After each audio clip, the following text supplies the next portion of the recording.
Amerikada traklarning narxi 170 mingdan 220 minggacha ko'tarilib ketishi mumkin yaqin orada. Nimaga bunaqa deyapman? Videoni oxirigacha ko'ringlar, men sizlarga tushuntirib beraman.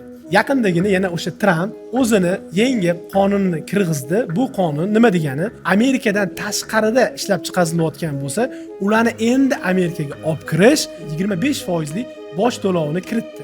Bu degani oldingi traklar Amerikaga kelayotgan traklarga endi olib kirmoqchi bo'lishsa, har bitta odam 25% ko'proq qimmatroq to'lash kerak degani. Shu paytgacha asosan traklar Amerikada ishlab chiqarilardi va Meksikada ham juda ham ko'plab traklar ishlab chiqariladi. Bu degani Meksikadan kirayotgan traklarning narxi endi oshadi degani.